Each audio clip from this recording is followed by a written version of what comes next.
price sets the Bitcoin underlying. So therefore means from an arbitrage perspective, Michael Saylor makes sense for him to go while the markets are valuing my MSTR equity so highly, to go out and just issue more equity, get dollars for the equity, buy Bitcoin. And that's what he's doing. And these notes are convertible notes. So basically in a few years' time, they can be converted. The other, 551.7 Bitcoin he picked up, 57K Bitcoin he picked up last week were just straight up equity offering.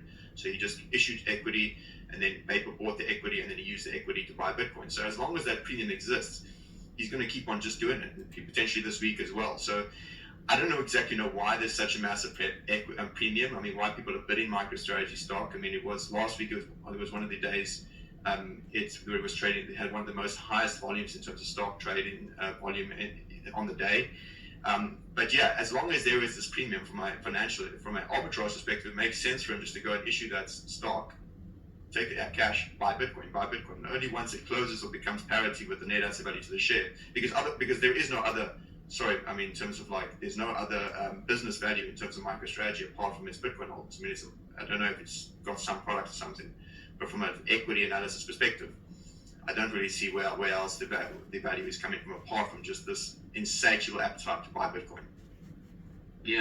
Yeah, and I mean, people are taking Saylor up on this offer, aren't they? I mean, Allianz, which I think is Germany's largest insurance company, probably one of the largest in the world.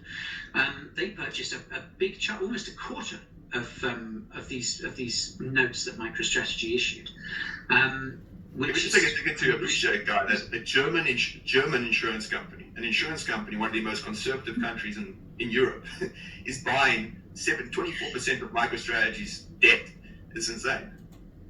Yeah, obviously they're going on the reverse trade of what the German government did, which is looking like a worse and worse trade as time goes on, doesn't it? But I mean, who knows? Maybe that could have been the moment when sort of big investors across Germany, German companies or whatever, sort of realised it's like, hang on a sec, we should probably be doing the opposite to this. So, yeah. I mean, Allianz hasn't necessarily bought, they haven't gone out and bought spot Bitcoin yet, but they're getting this kind of proxy exposure through MicroStrategy.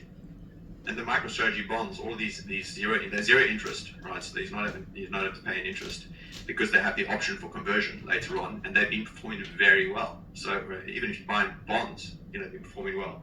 And here's another interesting stat as well in terms of over the last year in terms of stock that's had the best Sharpe ratio. Sharpe ratio is a term for it's basically the risk-adjusted rewards. So that the rewards in terms of returns versus the risk and volatility terms. MicroStrategy in terms of the stock and the stock market in the US had the best Sharpe ratio, risk-adjusted returns of all stocks. So crazy. Good information. Wow.